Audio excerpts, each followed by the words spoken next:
Dune part 2 एक 2024 अमेरिकी महाकाव्य विज्ञान कथा फिल्म है जिसका निर्देशन और निर्माण डेनिस विलेन्यूवे ने किया है, जिन्होंने जॉन स्पैहेट्स के साथ पटकथा लिखी है।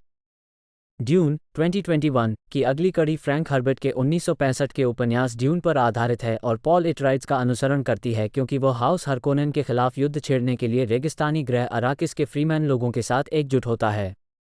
Timothy Chalamet, Rebecca Ferguson, Josh Brolin, Stellan Skarsgard, Dave Bautista, Zendaya, Charlotte Rampling और जेवियर बार्डेम ने पहली फिल्म से अपनी भूमिकाओं को दोहराया, जिसमें ऑस्टिन बटलर, फ्लोरेंस पोग, क्रिस्टोफर वॉकेन, लिया सेडोंग्स और सोहिला याकूब शामिल हुए। राजकुमारी इरुलान कोरिनो ने अपनी पत्रिका में गुप्त रूप से दर्ज किया है कि पॉल एट्राइड्स अभी भी जीवित हो सकते हैं, जबकि उनके पिता पदीशाह सम्राट शाद्दाम चतुर्थ हाउस एट्राइड्स के पतन की साजिश रचने के बाद निराश हैं। अराकिस पर पॉल और लेडी जेसिका सहित स्टिल्गर के फ्रीमैन सैनिकों ने हरकोनेन गश्ती दल पर विजय प्राप्त की। जब जेसिका और पॉल सीएच टैबर पहुंचते हैं तो कुछ फ्रीमैन को संदेह होता है कि वे जासूस हैं, जबकि स्टिल्गर और अन्य लोगों को भविष्यवाणी के संकेत दिखाई देते हैं कि बाहरी दुनिया से एक माँ और बेटा अराकिस में समृद्धि लाएंगे। स्टिल्गर ने जेसिका को सूचित किया कि उनकी पूज्य माँ मर रही है और उन्हें जीवन का जल पीकर उनकी प्रतिस्थापना करनी चाहिए, जो पुरुषों और अप्रशिक्षित लोगों के लिए एक घातक जहर है। हालांकि जेसिका सफलतापूर्वक जहर को प्रसारित करती है, जीवित रहती है और अपने वंश की प्रत्येक महिला पूर्वज की यादों को विरासत में लेती है। उल्लेखनीय रूप से पानी उसकी अजन्मी बेटी आलिया के दिमाग को भी समय से पहले जगा देता है, जिससे जेसिका को उसके साथ संवाद करने की अनुमति मिल जाती है। साथ में वे फ्रीमैन को भविष्यवाणी के बारे में समझाने के लिए सहमत हुए, जिसकी शुरुआत उत्तरी अराकिस के संशयवादी लोगों से हुई। चानी और उसकी दोस्त शिशकली का मानना है कि भविष्यवाणी फ्रीमैन को हेरफेर करने के लिए बनाई गई एक मनगढ़ंत कहानी है। जब पॉल सत्ता की चाहत नहीं बल्कि केवल उनके साथ लड़ना चाहता है, इस बारे में भाषण देता है, तो चानी के मन में उसके लिए सम्मान विकसित हो जाता है।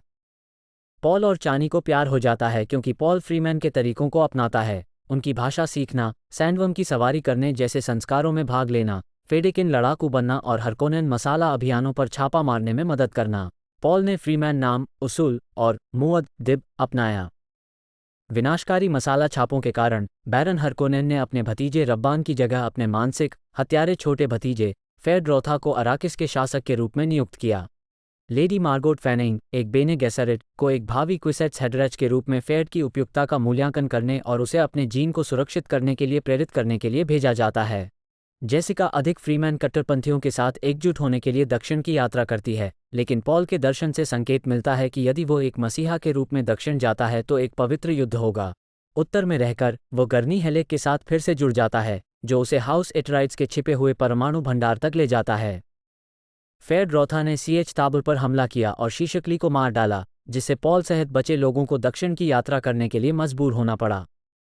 पहुंचने पर पॉल जीवन का जल पीता है और गहरे कोमा में पड़ जाता है। चानी उसके होठों पर पानी के साथ अपने आंसू मिलाकर उसे जगाती है, लेकिन उसके कार्यों से क्रोधित होती है।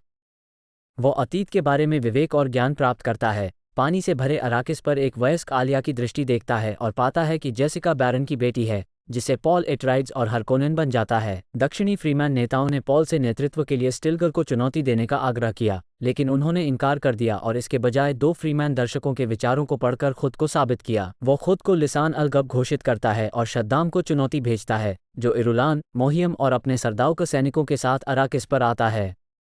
फ्रीमैन ने एटमिक्स और सैंडवर्म का उपयोग करके शादाम की सेना को पराजित करने के लिए एक विशाल सैन्य अभियान शुरू किया। उन्होंने सरदाउक पर कब्जा कर लिया, जबकि पॉल ने बैरन को मार डाला और शाद्दाम और उसके साथियों को बंदी बना लिया। गुर्नी भागते हुए रब्बान को रोकता है और मार डालता है। जैसे ही पॉल ने शाद्दाम को सिंहासन के लिए चुनौती दी, इरुलान से विवाह की मांग की, महान सदनों के प्रतिनिधि कक्षा में पहुंचे। पॉल ने अन्य सदनों के हस्तक्षेप करने पर एट्राइड्स के परमाणुओं के साथ अराकिस के मसाला क्षेत्रों को नष्ट करने की धमकी दी। शाद्दाम ने फेड रोथा को अपना चैंपियन चुना। वे एक चाकू द्वंद्व में शामिल होते हैं जहां फेड पॉल को चाकू मारता है, लेकिन पॉल उसे मारने में सफल हो जाता है। इरुलान अपने पिता के जीवित रहने की शर्त पर पॉल के विवाह के अनुरोध पर सहमत हो जाती है। शद्दाम घुटनों के बल बैठ जाता है और पॉल की अंगूठी को चूम लेता है। अराकिस के ऊपर महान सदनों ने पॉल के प्रभुत्व को अस्वीकार कर दिया, इसलिए पॉल ने फ्रीमैन को परिक्रमा करने वाले बेड़े पर हमला करने का आदेश दिया। जैसे ही स्टिल्गर फ्रीमैन को पकड़े गए सरदाउक जहाज़ों पर ले जाता है, जेसिका और आलिया दर्शाती हैं कि यह मुअद्दिब के पवित्र युद्ध की शुरुआत है। चानी ने पॉल के सामने झुकने से इनकार कर दिया और रेत के कीड़ों पर सवार होकर चला गया।